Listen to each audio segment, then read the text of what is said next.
If you walk behind Ekberg School in Oslo, there is a bronze statue of Anne Bradfield, not a queen, not a politician, a folk healer, the kind of person most cities forget on purpose. But Oslo didn't forget her. Someone decided her name belonged in metal on a hill where people used to walk to find her. To understand why, you have to go back to Christiania, when the city was growing fast and winter felt like it lasted forever. Families lived packed in tight rooms with bad light. Kids got sick in slow, cruel ways. Legs bent around in unnatural positions, bodies stayed weak, and adults carried pain that never seemed to finish. Doctors existed, but not everyone could afford them. And even when they could, the results were not always there. So people kept walking up toward Branfell and Ekberg to a woman whose name had turned into direction. Branfeld, Branfell, or rather, go to her. That was the sentence. Anne wasn't famous because she was dramatic. She was famous because people said she helped. That is how it always starts, not with belief, but with reputation. One family says something changed. Another family goes. Then someone else hears it from someone they trust. Inside her place, the work wasn't one thing, it was a blend. Practical remedies and older ritual methods side by side. She would look at a child, listen to a parent, and then do what folk healers did, measuring with thread, signing, prayers, hands on the body, sometimes simple treatments, sometimes advice that sounded almost insulting until you realize the parent has been desperate for anything that feels like a plan: more air, more light, better food. The kind of common sense that becomes powerful when it is delivered with certainty and care. People later said she was especially known for children with rickets, and the story goes that she noticed it early. That part matters. A healer does not just do a thing, a healer learns a pattern. They spot, or we spot rather, the spot where others miss. We catch the problem before it becomes permanent, and so does she. And that's what builds reputation. And she didn't only see children. People came with joint pain, paralysis, cramps, skin problems, long illnesses that no one could explain and would not go away. The list gets wider because the city is wide with suffering. Some come for healing, some came for what they believed she could perceive, because she was also a fortune teller. The word that follows her in the accounts is that she could read a person, that she could diagnose, that she could bless, that she could sign away something. Then the stories climb higher, the way they always do when a name becomes big enough. People said she had gifts that looked like miracles, that she could know things ahead of time, that she could see what was hidden. Some described her as a clairvoyant. Others described her as not having the same type of skill as in the party trick sense, but in the older sense, someone who could look at a life and call what was coming. And there is one story that gets repeated because it is so extreme it forces a reaction. People claim she brought someone back when everyone thought the person was gone. A man taken as dead and then not dead. Whether that happened exactly as told or whether it is the highest claim a community can make about a healer, that is the level her reputation reached. That is what people were willing to say out loud about her. And that is why the story ends in a statue. Because a city does not cast bronze for a rumor that dies in a season. A city does it when the memory keeps returning, decade after decade, like the heel itself kept holding the name. That is the bridge to tonight's episode, my first episode, because Jonas is not Anne Bradfell. It is a different time, different language, different world, but the shape of the story is familiar. A person becomes known for helping, people come because something is in the work that makes life shift. So, without further ado, I would like to invite Jonas to Folklore After Dark. Hello, Jonas. What do you think of my I story? I don't know what to say. I didn't expect that at all. I didn't know what we were supposed to talk about. You just invited me, and you're talking about this woman that there is not a lot of people in Norway that know about her anymore. Mm-hmm. And I have a special connection to her story and the people that she learned from and Mm-hmm. how she grew up and her life in Christiania, known as Oslo, and how she worked and how the doctors, police, church worked against her. But she was truly a saint, and she is still remembered, but not by young people in Norway. So I thought this was someone that was forgotten about, and suddenly you start talking about her. That's Well, crazy. well, that's the basis of the show, right? Yeah, So I'm before amazed. we get into you and what you do a little bit, can you maybe talk about her a little bit more? Maybe something that I missed, or Oh, so yes, where to start? She grew up a couple hours north of Oslo in a poor family on the countryside, just trying to survive. And in the 1800s, and she got to know people, wise women and men that are known still in Norway, and she learned from them, using herbs and her clairvoyance, her intuition. She had a strong, strong intuition, and she just knew.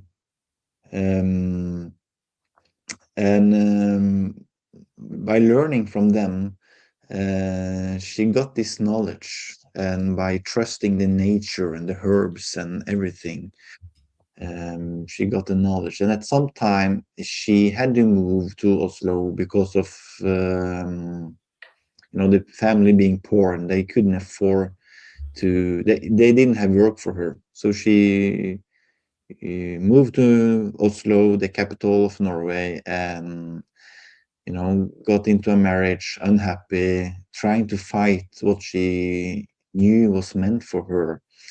And at some point, she just had to give in and follow that path.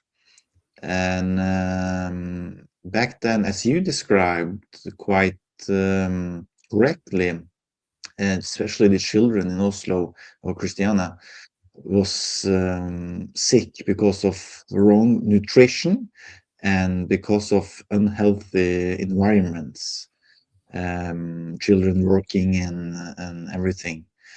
And she just helped everyone out, from the magical things to just seeing people being there as nothing. She didn't try to be any mystical, or she just tried to be a human being, helping people the best she could.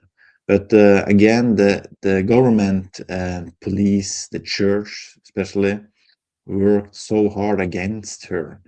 So that at one point they chased her out of town, and she ended up, as you said, at Ekeberg, and next to a small mountain now called Brannfjell, who is it means the mountain of fire. And today, at the same place where she had her little house, and at this time, these were far out of the city, and today it's like in the city. But the biggest football cup in the world, Norway Cup. It's a known football cup. Is played right there at her in her old garden.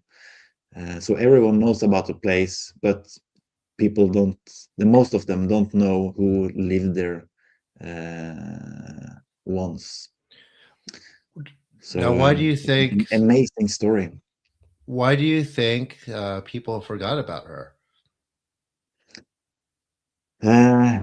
Well, we have had several healers and wise men and wise women up through the years, and it's not often that much talked about.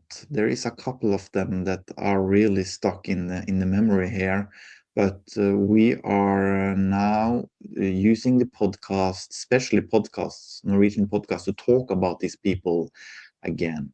And there has been so much focus on traditional medication and everything. You know how it is. Yeah. And it's not like people learn about this in school or anything, but her statue is still there. And I hope people are talking about her. But I have never heard any. Yeah, I have talked about her, but there's no other Norwegians that have told me about her. So that you're talking about her right now is crazy, and gives me the motivation to talk about her in my next podcast, because she really deserves it. And she was just helping people big time. And you said, bringing people back from the death and everything. At that time people were dying like flies out of tuberculosis. And so that is what she did. People truly looked dead, and they almost was. And she helped them with herbs and nutritions and healing and everything, and saved so many lives. But at the same time, she had two children that died of tuberculosis themselves, and it's a tough time, really tough time. And so she helped so many others, but I think 3 out of 6 children died when they were young, and it's a tough time in Norway. Yes. Mm. All right. Well, can you tell us a little bit more about yourself now that we've talked to her about her? Yes.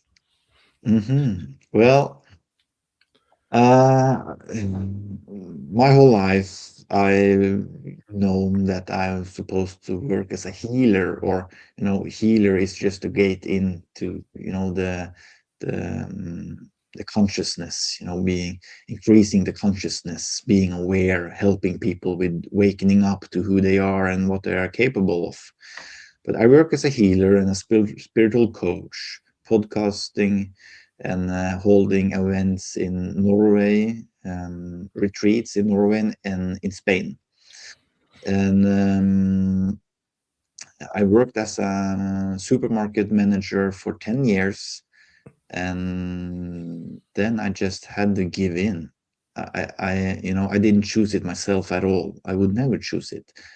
Now I'm happy, of course. My life is good, but I were forced to quit a well-paid job and just jump into the career as a healer. And it was truly scary, but I really had no choice. But people have been really supportive and everything.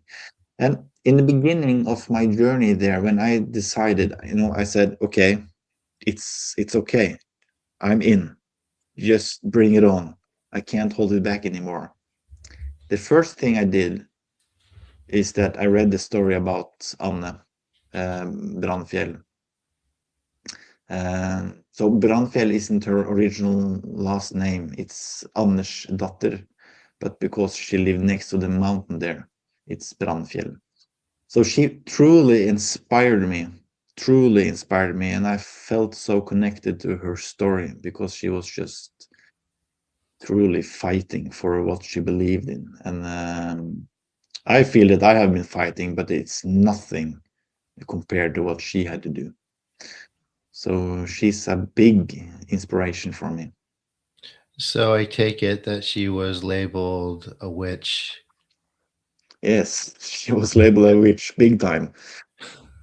Of course, that time, and it's then it wasn't more than maybe 150 years before they were burning people on, before being witches and stuff. So people were scared, but of course, so many people were helped by her.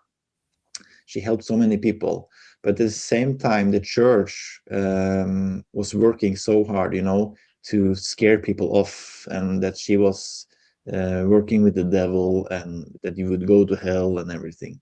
But when your child gets so sick and about to die, you do everything.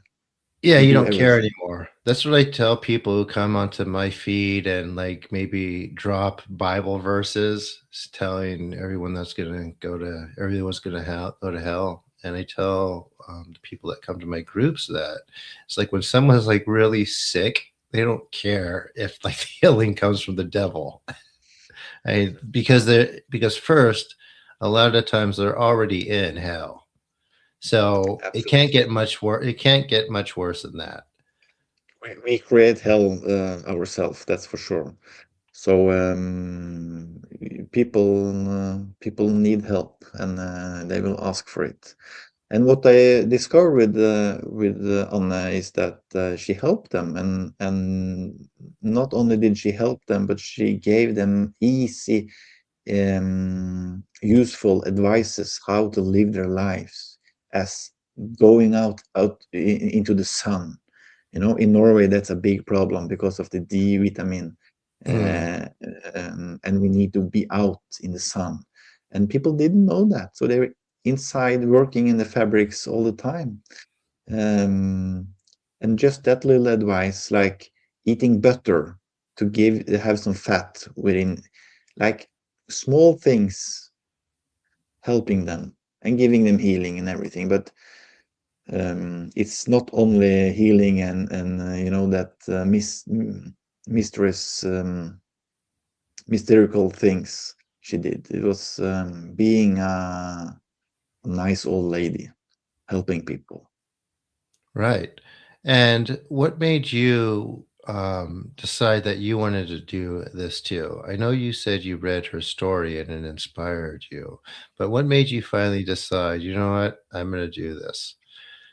Well, when I was, I had this feeling all my life, and when I grew up, I was strongly connected to my guides, and they truly helped me through my childhood that was tough. And when I was 13, they told me that I was going to work as a healer when I grew up. And I didn't believe this. I didn't want to believe this. And I didn't know what to say or do. I never told anyone through all the years about my connection with my guides or anything. I just shut up. Um, and but like from that time, I was 13, maybe I was 12 years old, I think. Um, Once or 2 or 3 times a year, they reminded me, like, okay, keep on doing what you're doing, but remember what you're supposed to do. So I got a career within the supermarket, and I did well. I did really well. And I got a reminder, okay, keep on doing what you're doing, but remember what's meant for you. And I fought against it, and it gave me so much trouble, anxiety, and shit, and I had to deal with it. I hit the wall 3 times, or the third time I felt it come, and I decided to, okay, this time I will jump out of it, and I will follow what is meant for me. And from that time I have trusted the universe the best I can. I call it the universe, and call it whatever you want. Mm-hmm. And I woke up and I wake up in the morning. I do an effort, but I also trust the universe to guide me the best I can. And and the guiding is just getting stronger. And the guiding is just positive things. It's nothing negative. It's nothing. I'm not doing anything bizarre.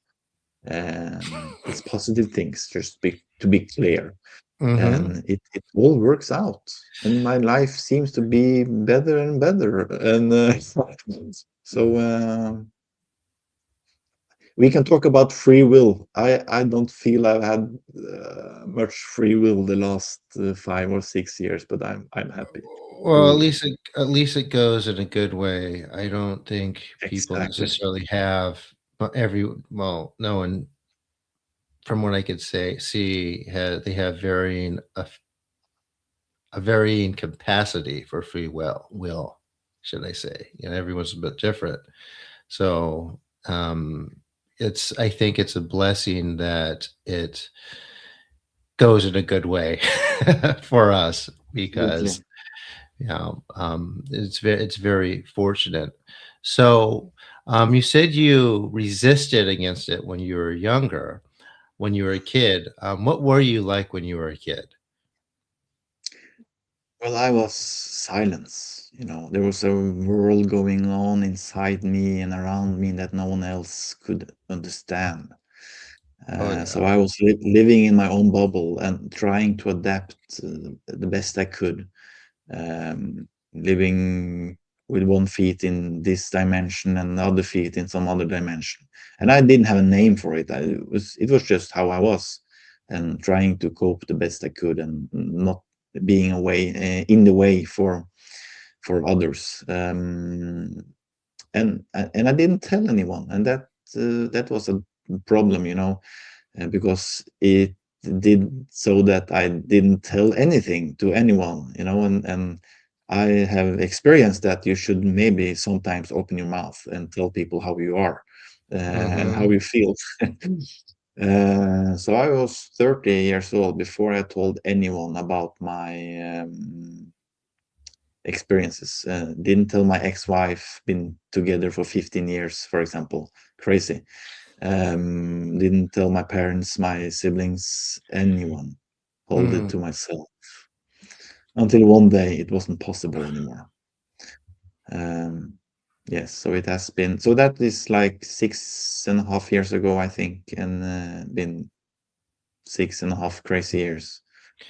And Positive. how are they receptive of it when you started talking about it? Did they think, "Oh, Jonas has gone mad," or were they more accepting, or did it depend on the person? Well, and I was shit scared of what people could think, or how people would react. And I was a known guy in the community here, through the supermarkets I have led and everything, and people knew me. So my thoughts and my fear was about how people would react. But everyone have taken it so well. Um, I can't believe it, actually. And people are just supportive. And those that don't like it, then just shut up. And I haven't met much resistance. The resistance I have met is within myself, of course. Mm, And that's tough enough. So working on myself, that's the thing. good. So All right. people are So, positive. just to clarify, where did you grow up? I grew up in Norway in a town called Porsgrunn, 1.5 hour away where Anne lived. Oh, So a okay. little So bit you live south. very close to her. Yes. Do you think her So spirit's still around you when you work, or no, I have do you? never experienced her in my work. I haven't. All right. But no, I have never experienced her. All right. Well, So so she's probably resting on the other side. I don't know. well, we never know, I guess, right? If she's the one who inspired you, perhaps she may have had a hand in Absolutely. nudging you into your direction. I found that's how it can And I work. felt the energy in her story truly boosted my motivation Yeah, 100% she big was time. involved for sure. Yes, and it's crazy that no other people have. I have talked about her with several people and told her story, you know, but no Norwegians have ever told me about her. So my question to you, my friend, is how in this world have you heard about her? I mean, I just was decided I needed to do this show, and I maybe take a peek at what's going to work for my guests, and not really pre-record or plan these and talk about it, because if it's well connected, the guest will have much to say, and we can keep going and going until we finish the full episode, I guess. So yeah, I do stuff too, so it's part of it. And it's not a sin to incorporate it into your other work too. There is a misconception that when you have spiritual, I guess, gifts, that you could only use it for spiritual stuff. But I think as long as you're not coercing people and pushing people and doing mind control and things, horrible things like that, it's okay to, create a platform that um, brings more people together, and teaches Absolutely. people about healing and the supernatural, because I think this stuff is very important.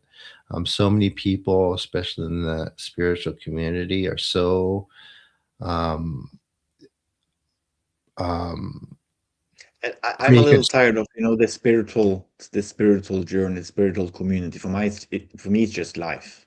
We're Yes. handling life. Well, they're tending to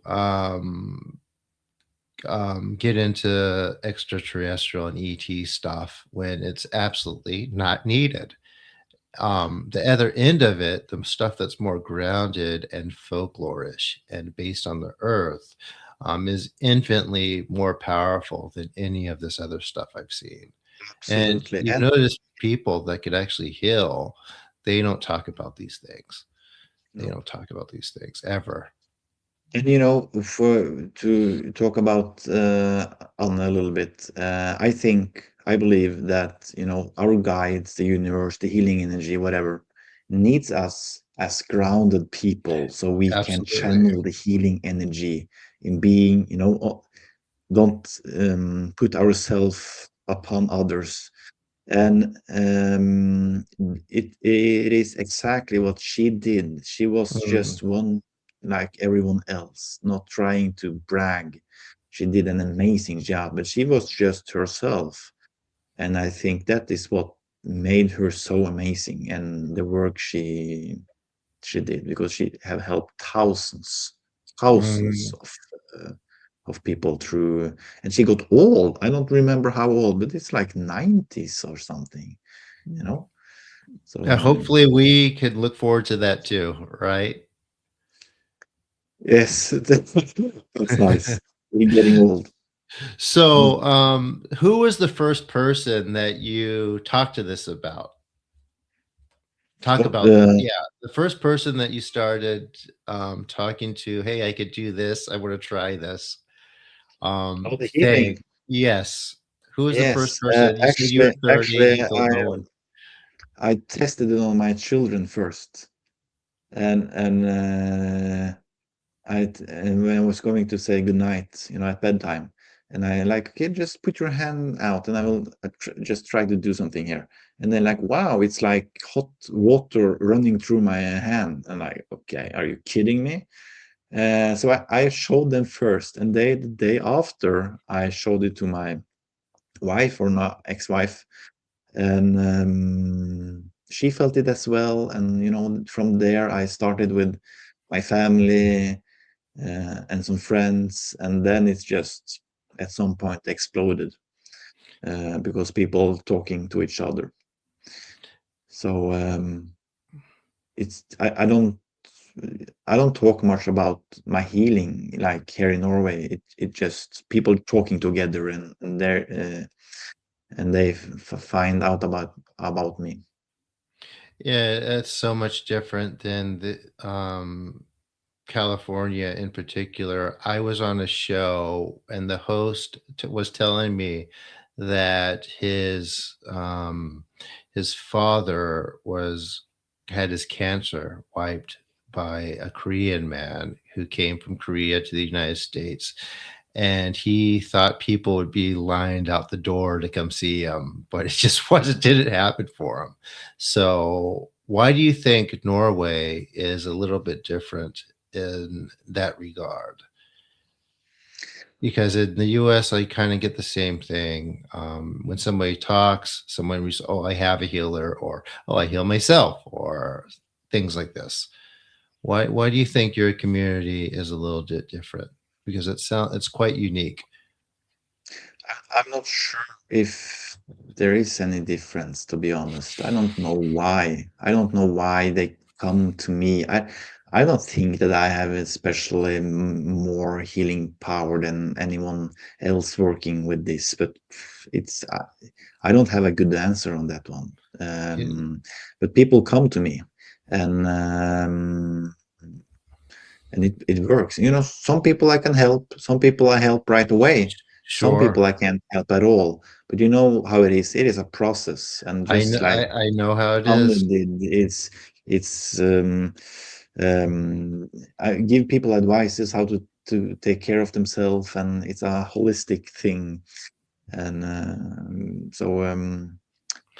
working with the people, that's a thing. Now, did this start suddenly or did it build up over time? Do you mean the healing praxis? Yes. Yes. Well, I started out slowly with one client after another, and then it just worked it out. And now I work 100% with that. But I don't do healings every day, all day. I did that at one point, but it's a little. It can be. I protect myself and ground myself and everything, but Mhm. it backfires a little bit. And Yeah. so I work with events, doing cooperation with breathwork and healing, yoga and healing, and several things. So and help people in that way as well. So I combine one-to-one healing, group healings, um, retreats, events. I'm trying to have a little fun along the journey, and that is maybe what I really realized in two things. I realized in 2025 is that okay, it's supposed to be a little bit fun, and Mhm. thing number two, surround yourself with good people, because good people with high frequency will lift you. We really often end up with people around us that drags us down, that drains our energy, and there will always be some. That's okay, but to be conscious about who you surround yourself with, I think is really important. All right. So, can you tell me a little bit about what kind of people that you work on and treat? Like, who comes see you? Well, I believe that we are no better than our healing guides. So it's if you have a certain kind of healing guides with special abilities, they, that certain kind of clients may show up. I don't know, Mhm. but well, there is a lot of people that need guiding within the spiritual journey, right? Mhm. Awakening, grounding them and such.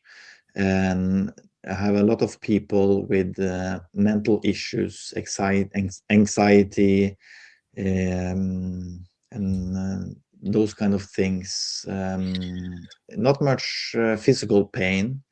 It's Oh, really? no, So not much physical pain. that It's a lot of mental that's pain. that's interesting. Most of the people that come to me have like physical stuff Mm. going on with them. I get people who have, psychological things like anxiety. It helps with that also. But I found that when it's something like stress or anxiety or imbalance or trauma, those are much harder to fix than physical stuff. It's like that for Absolutely. me. I don't know if it's like that for you. It's the same, of course, because the physical pain, sometime, if it is just a physical pain, it could be easy to just take away.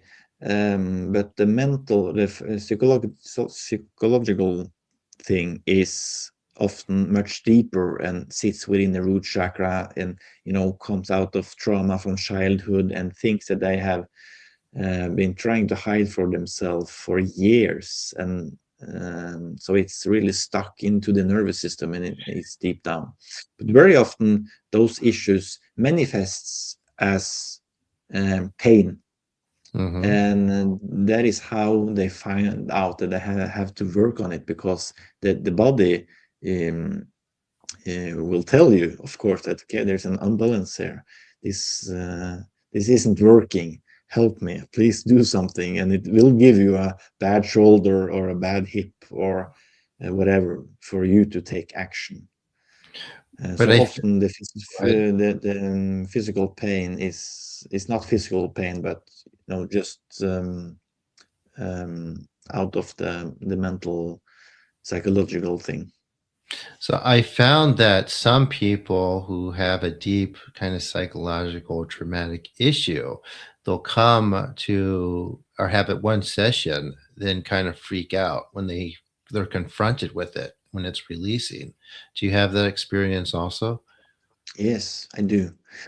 And so I'm often clear with them that okay, because I pick up right away what it may be, and I say, okay, will you need to be prepared to have at least 3 sessions here, and we'll take it from there. So they see the picture, and some people have the first thing, and we find out what is wrong, and it's just too much for them. Yeah. They can't handle it, and it still surprises me, because people want to get well, and there we find out what the problem is, and in that one session we can have a big improvement, but Hmm. still when they see that okay, this may work out, it's too much, and they back Yes. off. Yes. So that happens sometimes, yes. It happens a lot. Yes, actually, more it more than does. I would like to. Why do you think people are so um, disassociated with their trauma and trying to confront it? They're not connected to their body, right? Mind and body isn't connected, and it's about surviving, because they have had trouble, traumas, whatever, and for a while there, it has maybe been necessary to go into survival mode and just getting through for 10 years, 20 years. People have been through tough things, but at some point, you have to lower your shoulders and balance the nervous system. The parasympathetic part of the nervous system, the left side, the feminine side, where you find calm. You gotta get into that and out of the masculine, hunting down everything. You gotta calm down. So people are just used to survive, being in that mode, and handling everything out of that surviving mode. when S- and they aren't learned how to balance, how to calm down. They haven't learned about the nervous system, how the body reacts, and people don't learn this in school in Norway, or anywhere else.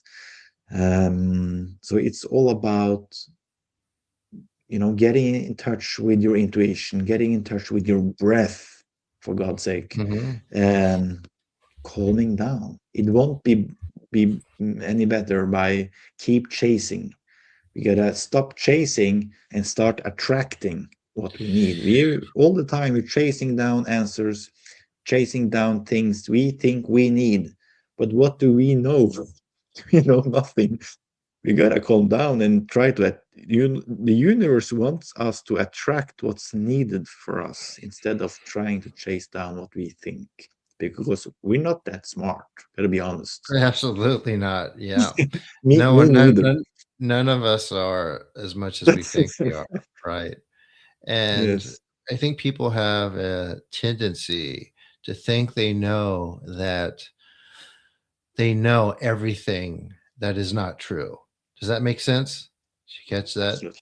Right? They might know that they don't know everything, but they That's think that something they, if else. something is not true, Mhm. they know it's not true. So, with that in mind, have you experienced much skepticism during your practice? Yes, but or not as much as I believed I would. Um, People are open-minded very often, and I have this Norwegian podcast, so a lot of my clients have heard the podcast and like being open-minded through that. But I have clients, coming to me and saying that, okay, I don't believe this, I don't believe in this at all, and I'm like, okay, but you're here, so maybe we should give it a go and see what comes out of it. I feel that just in those years since I opened up again, and those 6 years, I feel people are opening up much more. Mhm. So I have a feeling that things are happening in the collective consciousness around this. I Mhm. truly do.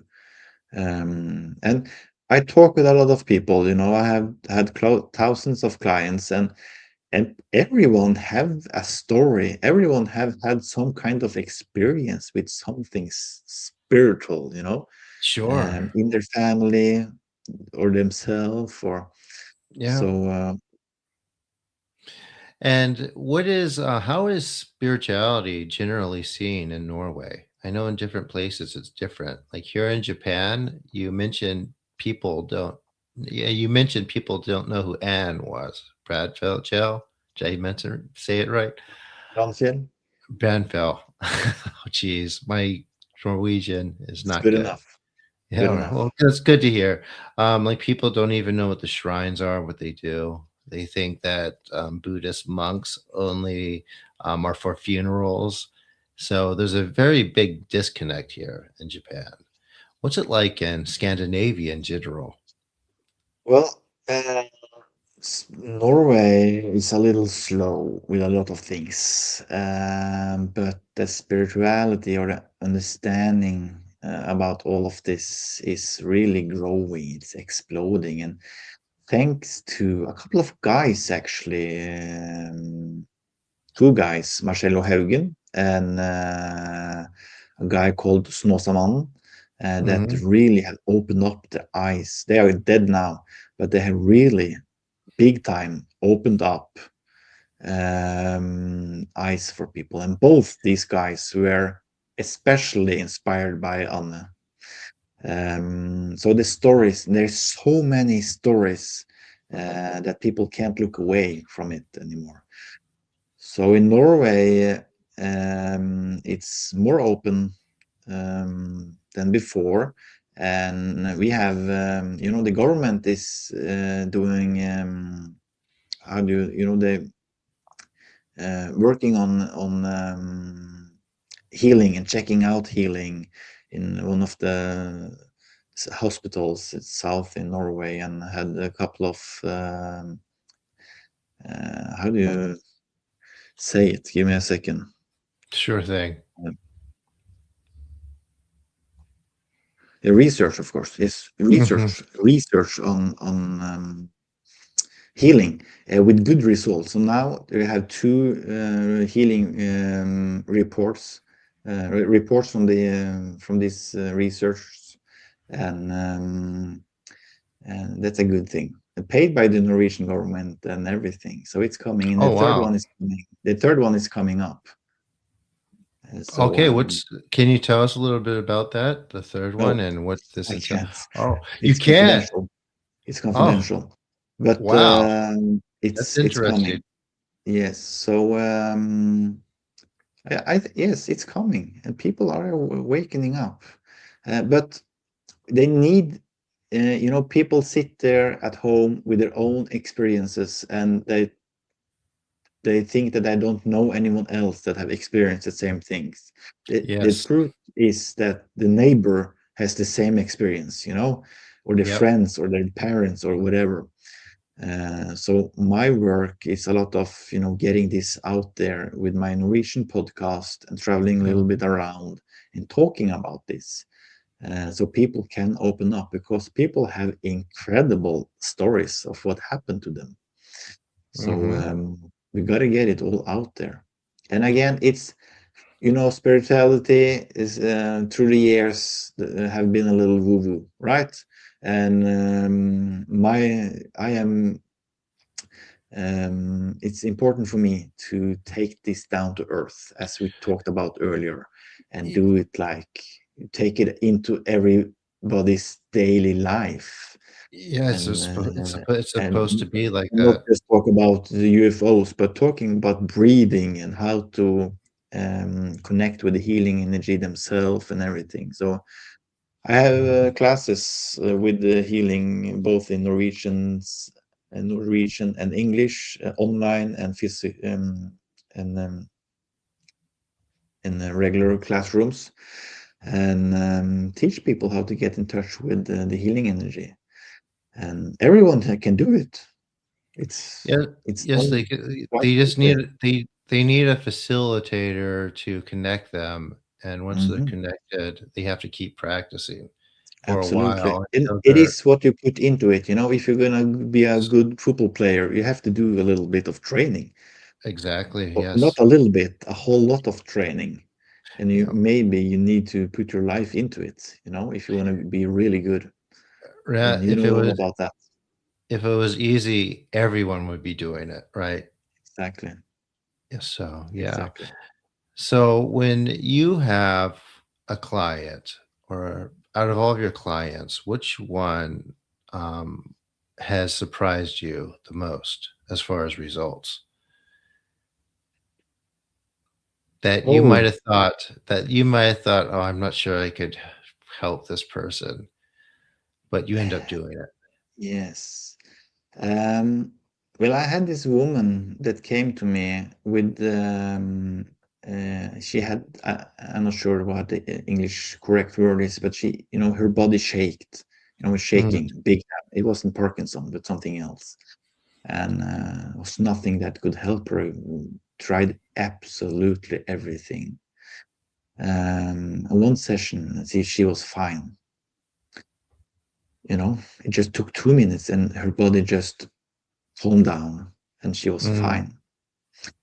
Um, I never heard from her again. So, uh, but the stories, with people that I have worked with over time and helped them, getting in touch with themselves, and just uh, help them with their anxiety. They have trouble with anxiety for 30, 40 years, and through 3 or 4 sessions, we help them to handle their life and work with other people. That's the most incredible thing for me. And maybe some of the strongest stories is when I help people, when they know they're dying, and I can come in and help them, in advance. Maybe I can work with them for months and help them to accept what is going to happen, and help them to work through all the shit, getting rid of everything, so that crossover can be good. And how when they die, they are able to be thankful for their life, and cross over, and help them to cross over, and that journey as well. That is maybe the most powerful things for me. yeah, um, so in this. I've noticed with that when people are in that kind of, transition, they have a bit of fear because they don't know what's gonna happen. Many of them may not have any spiritual experiences that they've ever recognized either, right? But when they start actually feeling energy moving up and down their bodies, then it takes away a lot of fear because they've never had that before. And it opens up their mind to accepting new possibilities more than really anything else.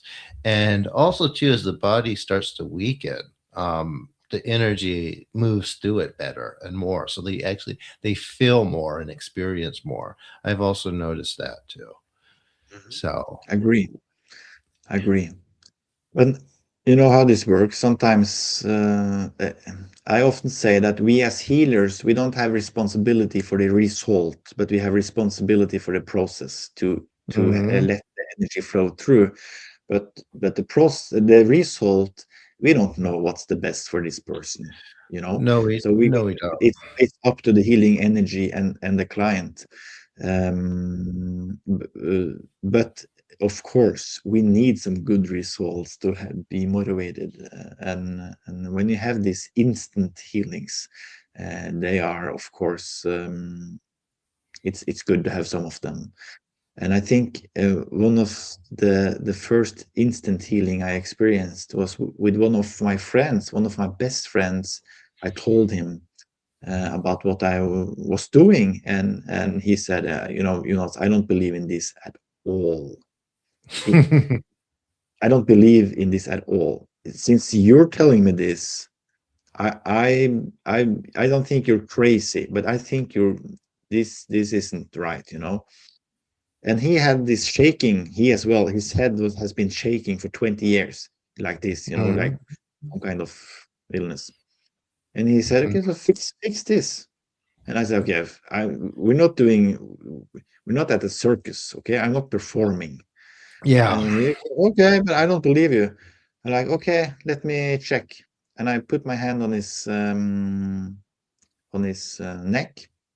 on the top of his back, and he was smiling and laughing, like, trying to make jokes of me.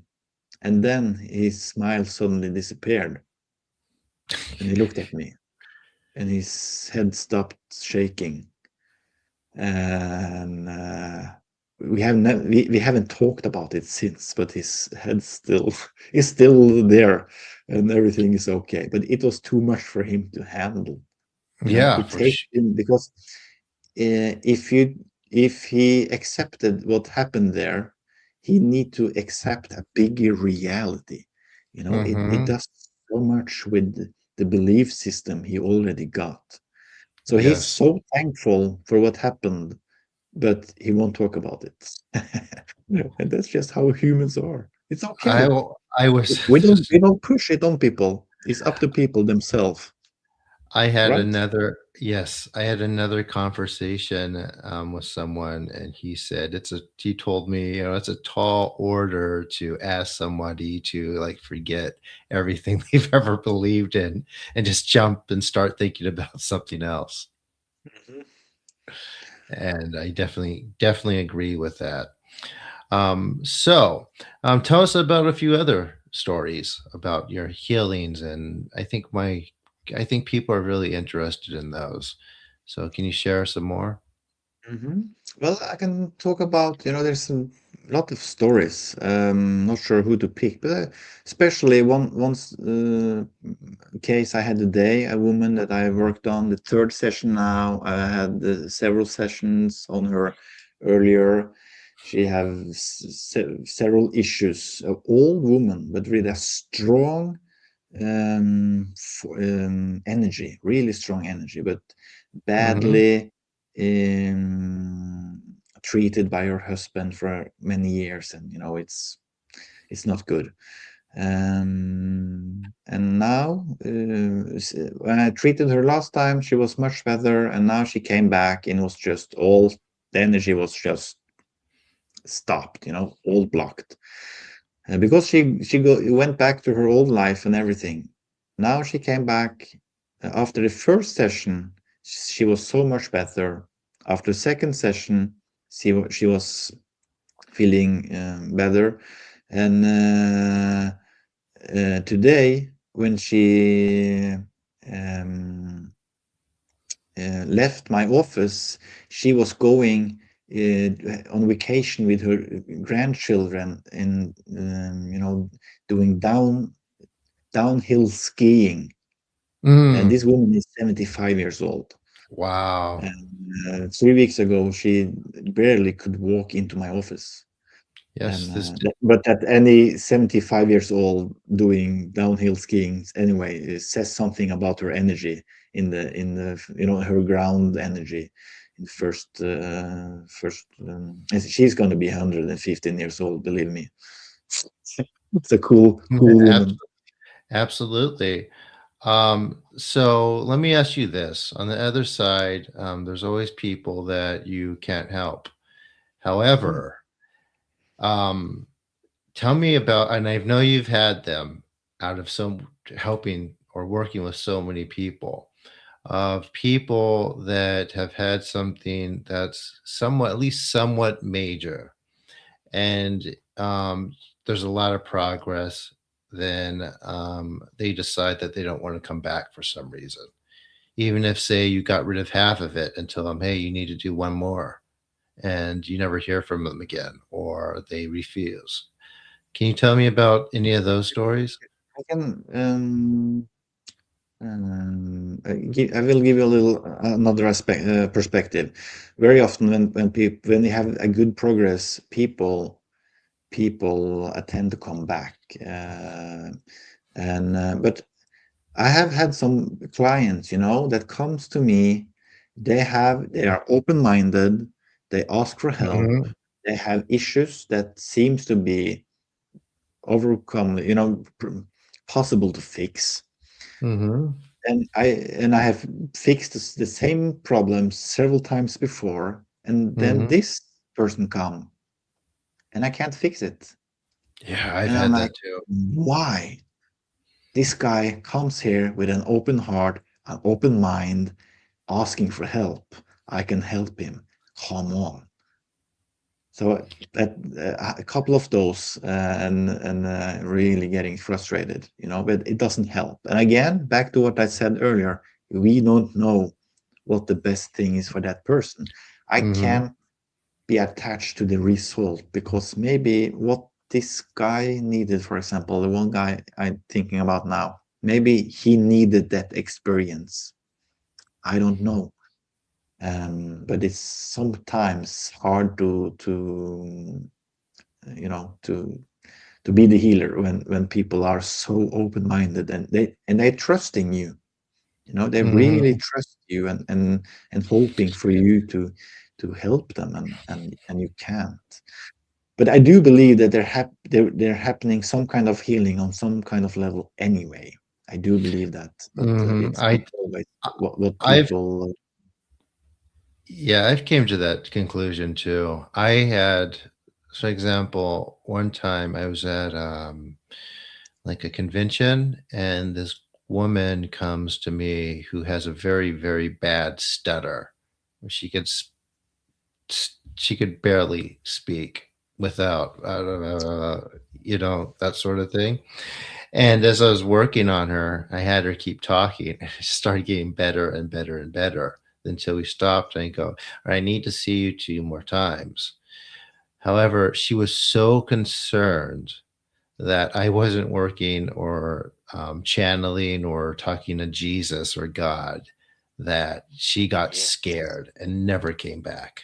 And I I felt have so experienced that. bad. I felt so bad because I could have got rid of this terrible thing that she's had all of her life.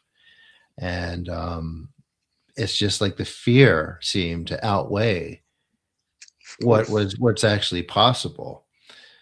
Where do you think that comes from? It comes out of the belief systems that we have created up through the years, especially through religion, is my belief. I had grown people, sitting in my office and said that they are afraid of being burned in a physical hell because they come to me and ask for help because they think that healers like me work with the devil. And the first time I heard that, I laughed. And and Th- I realized, okay, it wasn't a joke. She yeah, they actually take it meant very, very seriously. Yeah. yes, and not often, but it have happened several times, and it comes out of the fear that sits, within us, and through many many years, in Norway, because of spirit, Christianity, and it sits in the collective mindset and consciousness. And we can blame the history, but still, probably all over the world, but in Norway as well, we have, small cults and such things that is extreme people, that still teaches this old belief systems of how things work, and people are getting scared, really, and fear holds them back. The fear holds us all back. The fear is low frequency, and the fear holds me back as well. It's just human, but we need to balance it, and it's normal to have a little bit of fear, maybe healthy at some point, but not too much. Okay, so someone in the comments is asking or saying that he lives in a small town and he experiences the same dissonance. How does he get around that? To, What did he maybe experience?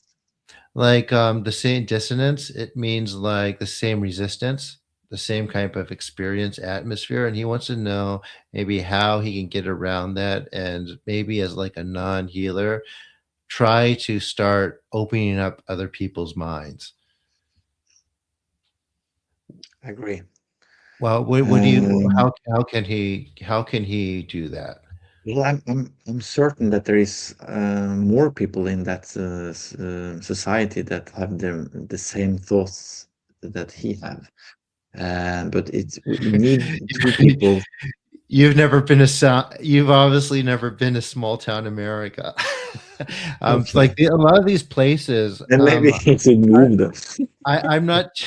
It's that's hard though because No, the it's the same thing in very Norway. different. It's a hard thing, and living in a city, it's okay, but when you come out to the countryside, it's much tougher. So, but at some point, you have to reach out to people, and if there isn't people to reach out to in that town, maybe you need to reach out to people in another town. Back to what I said earlier, surround yourself with people that can lift you at some point. There is Oh, always be people that drain your energy, but if you live in a town with people that drain you and drag you down, you got to do something. Take yeah, some action. absolutely. It's So, not easy at mhm. all, but it's the truth, right? Yes, it's absolutely the truth. Have you been following the Buddhist monks walk for peace happening in America at all? Have No, you haven't seen any of that? It's big no. news in the US right now. There's a Okay. Buddhist monastery the monks are from Thailand and they have a monastery in Texas and they decided to walk to Washington DC. A lot of them have been doing it on foot. They're not they're not Okay. preaching any religion. Like when people ask them, we're not doing this to preach, we're doing this for peace. Yet there are various churches and other elements often standing in their way, basically yelling at them that they're going to go to hell and confronting Oh, them over that's these interesting. different things. Yeah, and their response is the same thing. It says we're not talking about any religion. We're just doing this for peace. So the reason why I bring that up is because a lot of the churches in small towns have that mentality where they have to shout down other people so that their beliefs are come across as louder. And I think it all goes back to fear, like you said.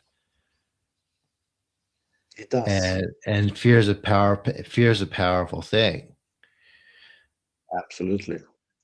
So Yeah, it could be used to control people. And I grew up in a Catholic church mhm. in a small town in Porsgrunn here in Norway, and I know all about fear. Believe me. But I have broken loose from it. But it isn't easy. It's life, man. It's We gotta give people some credit because living this life at all is ballsy, but at the same well, time it can be incredible. it can But be it is. incredible. Yes, absolutely. So when you're doing a healing, what do you feel? What do you experience while you are working on someone? Well, I put myself in, a state where or different kind of states um, for different healings, but um, I experienced the energy flowing through me, um, but it's not often that I feel so much. The client feel more than me. And I Mm, often have to ask the client, what do you feel right now? But I feel, where the energy is working. Often, not always, but often I feel where the energy is working in the body. And when I'm in the energy there, my guides sometimes they give me a lot of information about the clients, sometimes nothing, mm-hmm. just what is needed for that healing. So I will get a question, something I don't know anything about, a stupid question, and for me it doesn't make sense. But when I ask the client that question, it make absolutely Yeah. sense. So You know, sometimes they gasp, right? absolutely, and so that's interesting. But I feel them. I feel my guides, all the time. Mm-hmm. And I have a communication with them now. Haven't been like that always, but now it's like when I was a child. Mm-hmm. But I have used many years to come back to that clear communication. All But that right. communication is about me and is about guiding me to do the healings and what to do. It's not often like mediumship that I can tell everything about someone. You Yeah, for know, sure. It's I that's don't control what comes through. It's just what needed for the healing. right. Right. And nothing else, right? Barely Absolutely anything else. nothing else. Yes, but Sure. for me, they tell me a lot of things, so I often know what will happen, and when I tap into someone's energy, for example, I can read out of their energy, uh, not their future, but where there will come ups and downs, and maybe what they should be prepared for, or that is typical things that come through in a healing, or maybe nothing. I don't know. Okay. Okay. So what keeps you humbled when you're doing this work? What keeps you grounded the most? You mentioned how important that is, and it is. Otherwise, when we're just being spiritual, I've met people that are just like, I'm spiritual, and it feels like their head is literally in the clouds, where the angels and UFOs are, and they cut their personality, like their whole kind of like being, their energy, and how they carry themselves is exactly like that. So, what keeps you from becoming like that? Well, Because it's not I good. no, no, no, and that is what it's really important for me that Mm, when I teach, when I guide, when I heal, I I'm always talking about grounding, and people are like, "Could you open my crown chakra and connect me with the galaxies?" I'm like, nope, mm, I can ground you so you can live a happy life here. My energy uh, is grounded from the beginning, and I had a really tough childhood that have kept me humble, and out of that childhood I had a really bad self-confidence, so I have been working on that all the time. So mm, I'm not bragging, that is not me. And I found my path. I feel what is correct for me, and it is that grounding thing. I take things down, I translate the spirituality for people to understand how to adapt it into their daily life. That is what is Mm-hmm. important for me. And when if I go out of that path, or what is meant for me, how it is meant for me to work, I feel the resistance right away. It's like instant karma, big time. Mm. So I'm quite guided. And the moment I get a little bit high on myself, lose my humbleness, Mm-hmm. I meet resistance. Trust me. I'm human, so I'm not like in zen all the time. It's the instant karma that holds me grounded. All right. It doesn't hold So, me back. It pushes me mhm. forwards and keep me humble. Right now, so do you, I think this is very important to differentiate too. Do you ever tell someone to get medical help alongside of your work? Because I know a lot Absolutely. of, bad healers, especially like in these cults that you mentioned, like the leader or the whoever is running these things will usually tell people, or a lot of times tell people, "Oh, you don't need those hospitals. Like I can cure you." And they don't have any training and they can't even really do anything. Or some of them can do a little, but it's not very refined. So it's enough so their followers could feel it or have a little bit of an experience. So it hangs on to them enough to believe it, so they don't get medical help. What would you say to people who are in that? And how do you conduct yourself so you make sure that um, you don't fall into that? Or do your guides help you with that and say, hey, this My person guides needs, would never help me with that. But I mean, first of I mean, help all, you, I mean, help you with pointing the person into the right direction, I meant. yes, of course, Right. understand. Well, we first of all, it is in the law. The Norwegian law for healers is a law Mm-hmm. that says that you can't give any advices due to like medical things. So I don't give any advices around those things at all, except of telling them to go to the doctor. And many times I have told people to go to the doctor and said that I won't treat you further before you have talked to the doctor, and taking that process. I've stopped the treatment here now, and we can start back up when you have been at the doctor. And people, for example, may say, okay, now I have come to you, so I have stopped my medication. And I say, okay, I don't treat you. Keep doing your medication, do whatever. The healing energy will work with your medication and make your medication better. And Yes, it may this be is. medication that they shouldn't have, Mhm. but I can't tell them that. This It's a is it's a fine line there. We can't this is what I give tell them. people with who are doing chemo or don't want to with Mm, their cancer. I will tell them, have your chemo and come see me right after, because it tends to push all the radiation sickness and the after effects it out. And at the same time, it makes it do what it's technically supposed to do. So absolutely. it's very, very effective.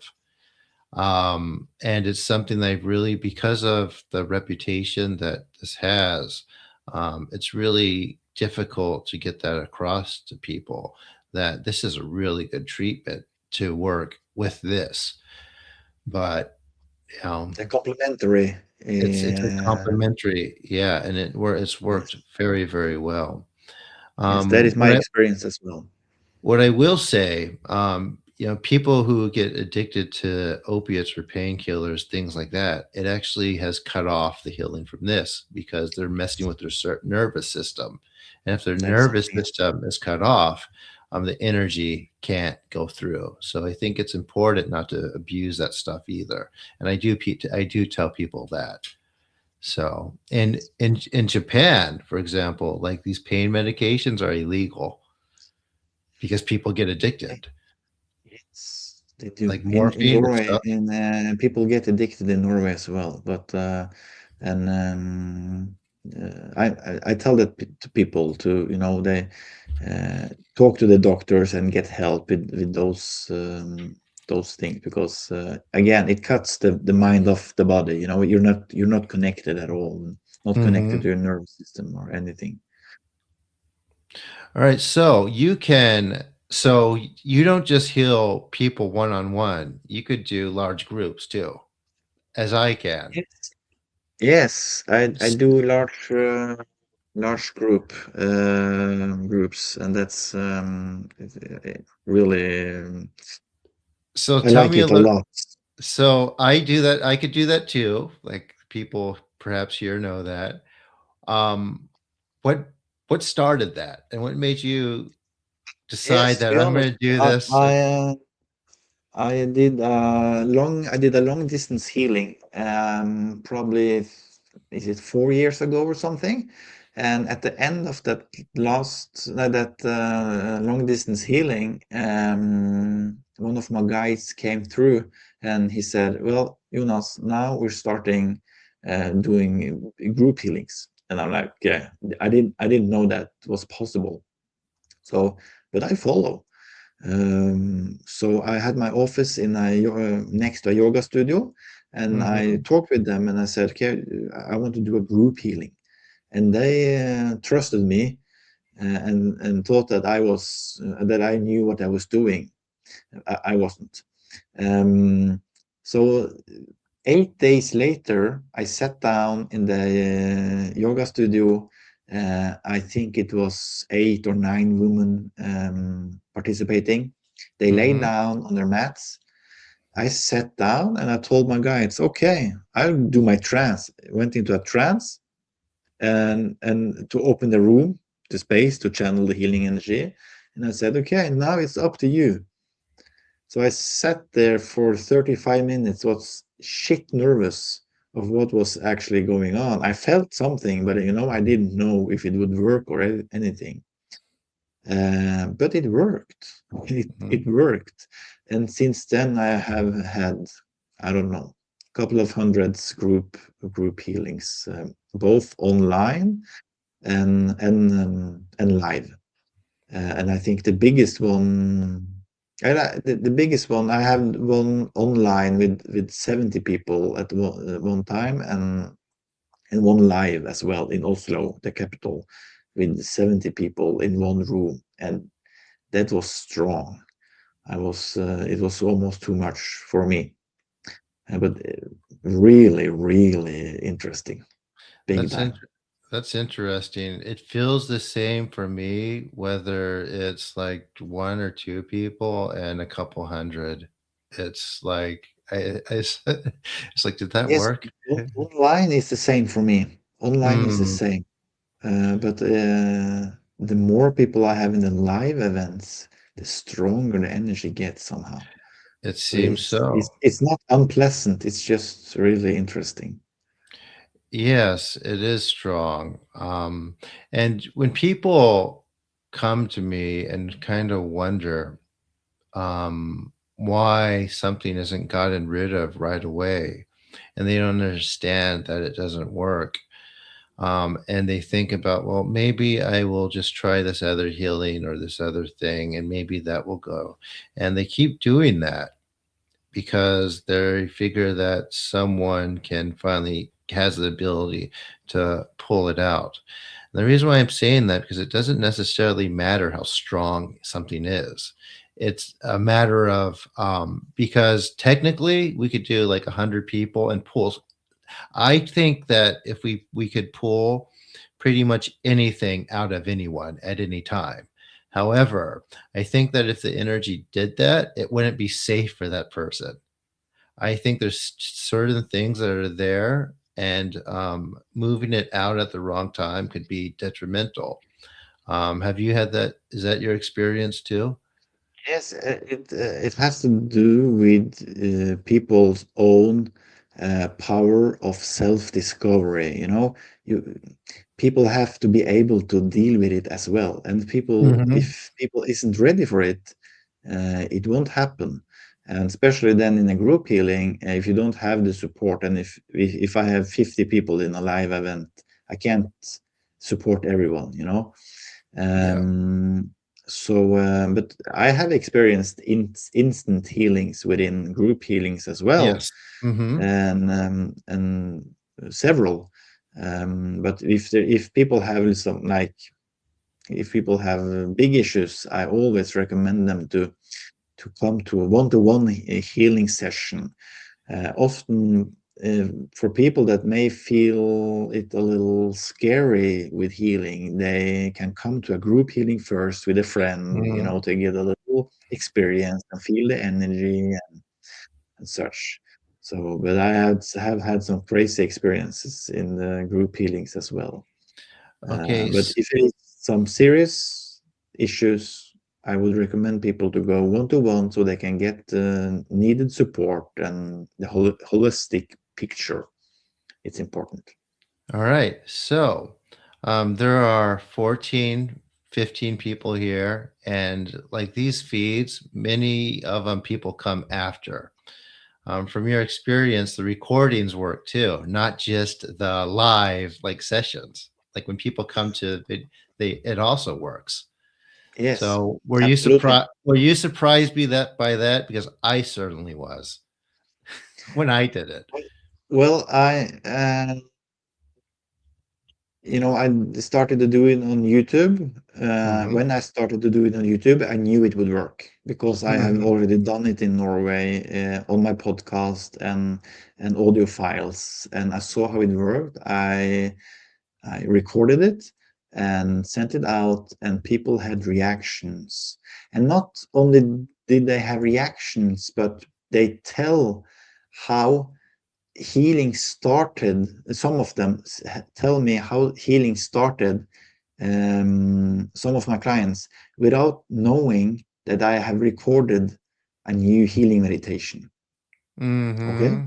Yeah. that's crazy. I don't understand that. So they have at some point made themselves available for the healing energy and said, okay, I want Jonas's healing. S- And I create a healing meditation. I don't tell them, but it starts working. And then like s- they feel the energy starting, you know, and then like, okay, what is this? And they send me a text like, okay, what have you done now? And I just recorded a healing meditation, and they could feel it.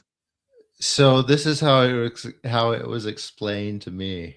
Um, so from the point that the healing starts, no matter the time or place, the healing will get there at that moment, because in the other world there is no concept of time.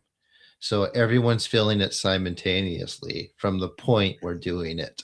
So this recording will last far longer than the dozen people or so that are here. And this might be actually a historical first. I don't think anyone with the internet's pretty new. I've never actually heard of anyone doing this before. I've met many healers, of two people doing it at once Doing for the healing other. heal. Well, Yes. I have done it with some people. Oh, you have.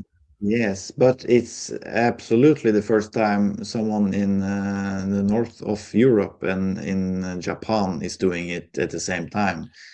So we're covering the whole So before we globe. do that, others that you've met, are they able to do large groups too with the same potency, or is it different Together with me, yes, together with because you?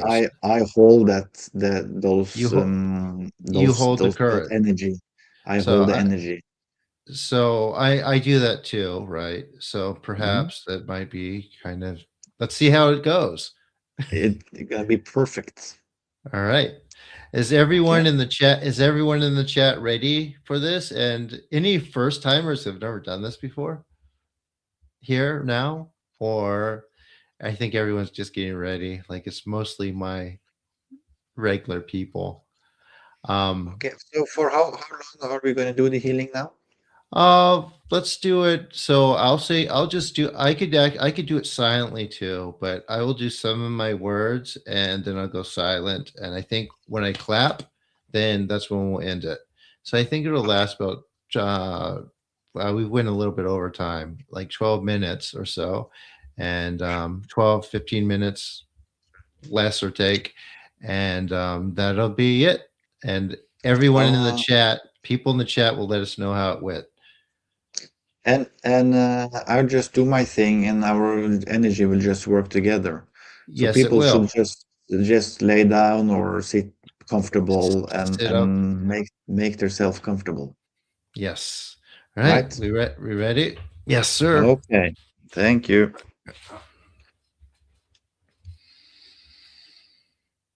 Is everyone ready? Oh, yep, they're ready.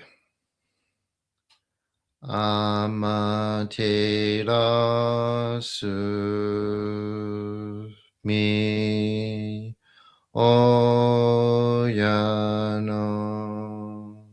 kami no misu maru no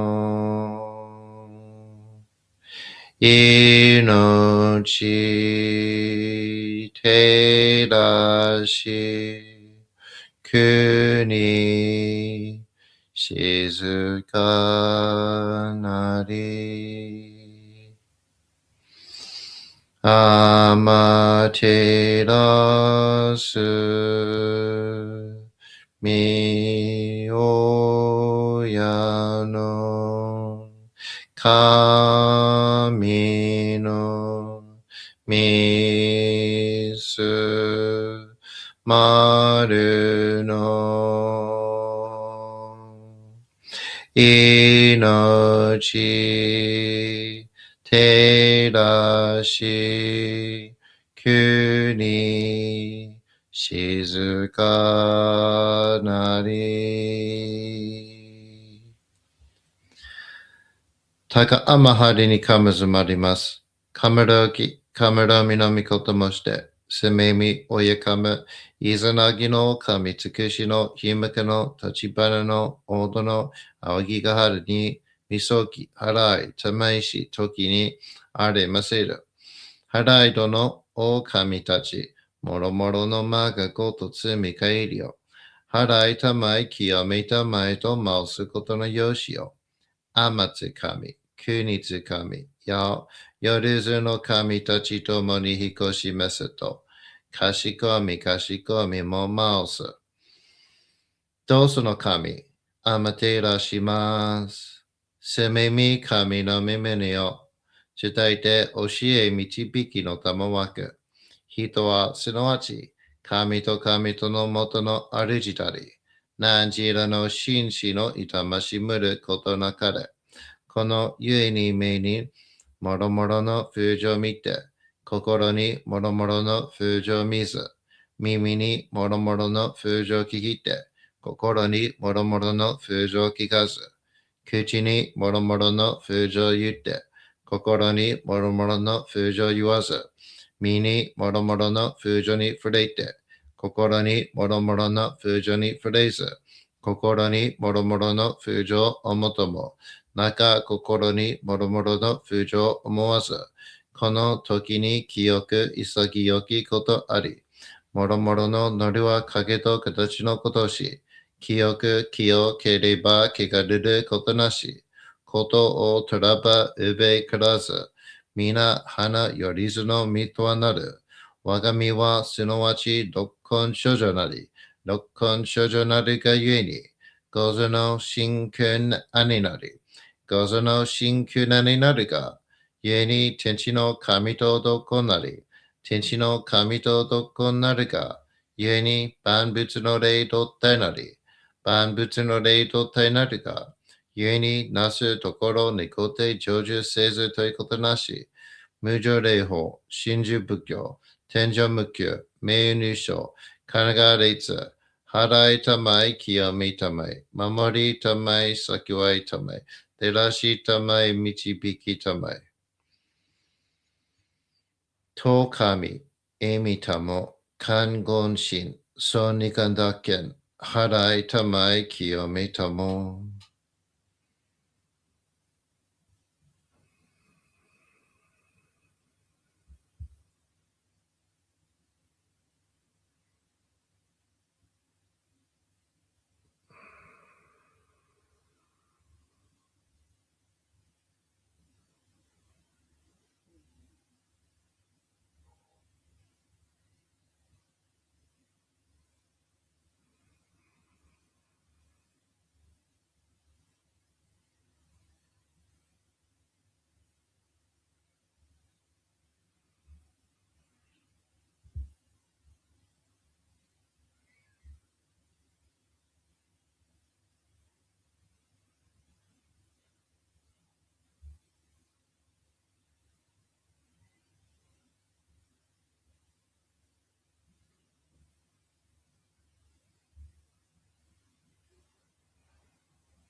高めの腹にかむずまります。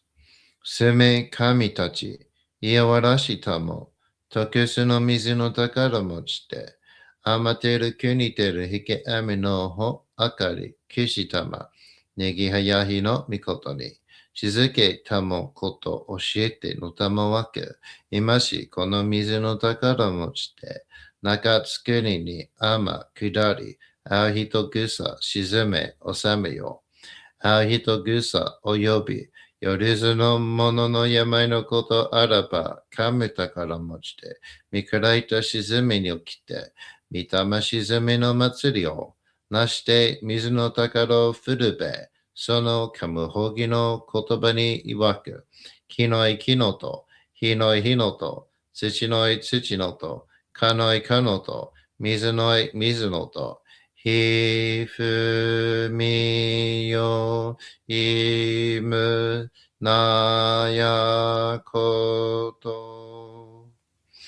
にのとふるべゆるいら、かく祈りせばまかりともさらにきなんとしても。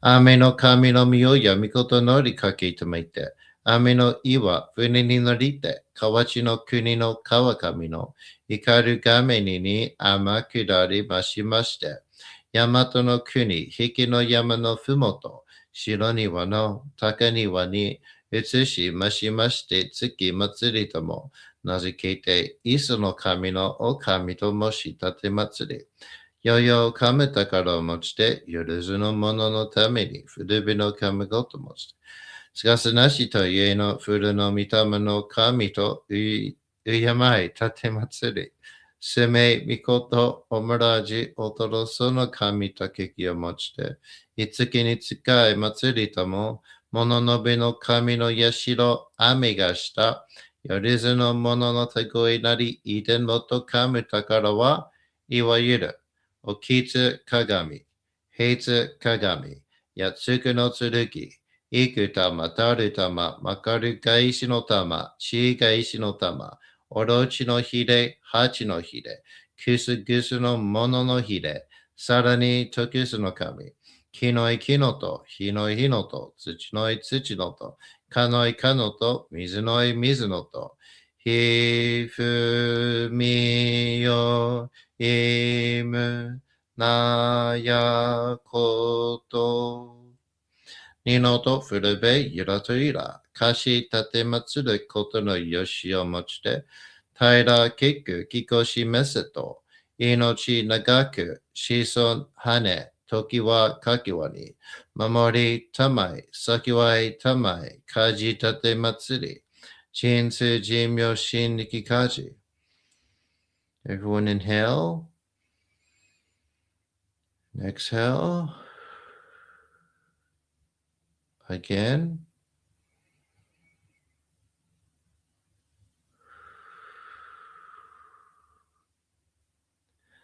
Taka amahari ni kamazamarimasu. Kamaroki, kamaromi no mikoto moshite, sumemi oyakama, izanagi no kamitsukushi no himaka no tachibana no odo no awagigahara ni misogi harai tamaishi toki ni arimaseru.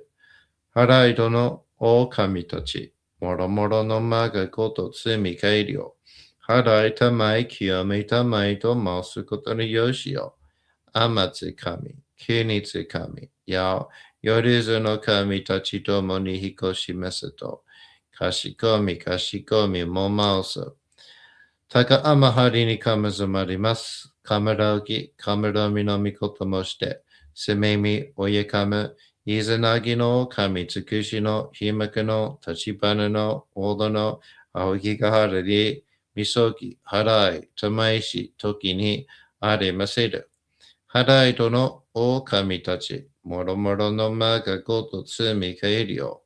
Harai tamai kiyomi tamai to masukoto no yoshio. Amatsukami, kunitsukami, yao, yoruzu no kamitachi tomo ni hikoshi mesato.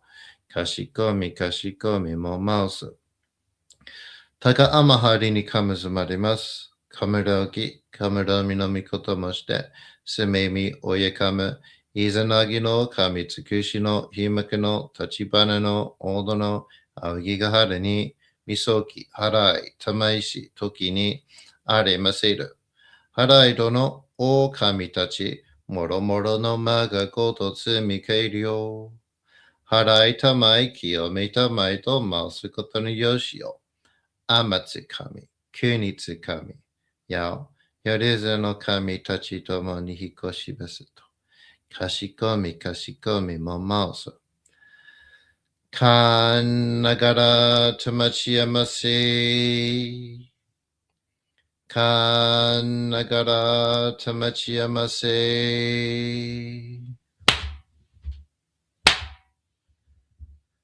Kanagara tamachiyamase. All right, as we breathe, Jonas, is there any type of meditative technique you want to add to that? Or anything you'd Just like to being say there? aware of the breath. Being aware of the breath. That's the most important thing here. The awareness in the breath, in the inhale, the exhale, and the room in between. Following the breath like waves. Living in the mystery.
Okay. How is that, everyone?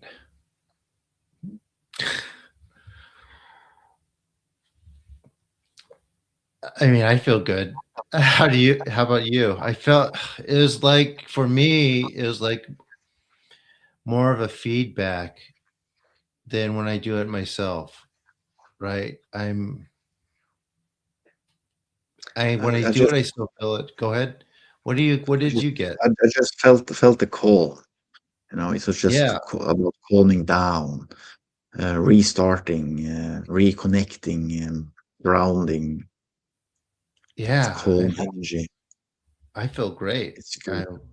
we got to experiment with that more in the future. Absolutely. It was actually, yeah, it was different for And me. it's And cool to combine these two techniques, really. yeah, very cool. And Yeah, I felt your words. one of the things that, oh, you did. Good, Mm. good. I'm glad. Yeah, one of the things, a recent message to me was I need to work with more healers because getting rid of everything yourself isn't necessarily possible. You have to have other Exactly. people around you. Oh, it's, you know, that is actually a good point. Maybe we should get some healing as well. Yeah, for sure. For sure. Let's see. Someone says, in my mind's eye, a spark touched my crown. A fog blew off my arm. My path of life is clear and in a funnel going forward. When I stepped out of my normal form, I was weightless and vast. So, yeah. I don't know. During your sessions, do people get visuals, or do they ever see stuff, or do they feel Yes, things of too? course. But people are Okay. different, you know. Some Absolutely. just see a black wall, others see all kind of things. So all kind of things happening, symbolic things, and it doesn't always need to make sense. That's not the most important thing, but that just that things are happening, that are there are colors, and you know there is some kind of movement is good. It's yeah. So one of the Buddha's followers once asked him, and this is in the sutras, who created the universe? And his answer was, everyone is so concerned about um, or human beings are always have this idea that something needs to come from something rather than it just being is. And it doesn't make sense to pursue trying to figure all of that out because it would be sort of like a soldier who gets shot with a poisoned arrow. And instead of taking the medicine for it, he wants to know what kind of tree it was made of, who shot it, and who ordered it. By the time he figures all that stuff out, he's already gone. So it's meaningless because you won't be able to grasp how vast the mystery, as you put it, actually is. So And I think and that's a good uh, story to let me add a little thing here. It's sure. I think we should quote Chuck Berry. You know Chuck Berry, Shot the Berry. Hmm. Chuck Berry, the blues artist. He said, Okay. "Welcome, yes, welcome to this mean old world, probably invented by yourself." So there we go. Absolutely. All Yes. right. So we've been talking for almost 2 hours. I want to keep all of these under about 2 hours. I think people do an hour, but I don't think it's enough time to really kind of get to know someone and talk to them and for people to get a feel for them. Yeah. So thank you for coming on. I think um, Bransfield, did I pronounce it right? Bransfield would be very Brandfjell. proud. Brandfeld. I Brandfjell. did say it right. Brandfeld. I Yes. mean, my pronunciation is not perfect, but close Good enough. enough. Good enough. I think she'd be very proud of what you're doing, and I do think she actually does I actually know for a fact that she does have in hand in helping guide you and move forward in like your work. So how can people find you? Well, I have a English website where they can find my services, actually. All So right. one-to-one group or courses, and I have my own YouTube channel, Jonas the Healer. Um, and my website is Healer Jonas point no. All right. And you are available for one-on-ones. You do groups, you do retreats with other people, and a bunch of other stuff I'm sure you're working on. You told me that there's some CashApp tests also. going on, Yes, that you can't we'll tell see. anybody about. We'll see. We'll see. I actually I know someone else that's doing that right now too. And he did like $1 million clinical trials, and it's like coming out in like the next year. So let's see how that goes too in the US. Nice. That's So good. I hope I could have him on too. But all right, so that is the first episode of Folklore After Dark. I'm probably going to take the live down and upload it as a video a little later. I think this went perfect. I'm very happy with how it turned out. What did everyone think? Did you enjoy this format and this broadcast? Let us know in the comments. Be sure to like this video and subscribe to this channel and subscribe to Jonas's channel too. Like him, I'm available for one-on-ones also. So Good. yeah. So any final words, Jonas, before we end the stream? First of all, thank you for inviting me. Really nice to talk with you. And I'm seriously amazed by you taking up talking about this person.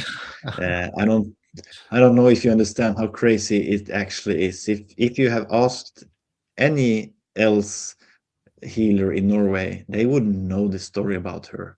So you taking the chance that I This is knew about her, this is it's crazy. what I do. It's So no coincidence.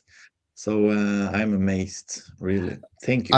I will post Jonas's channel. It's already posted in the comments actually, so you can find it there to everyone who's just asked me that.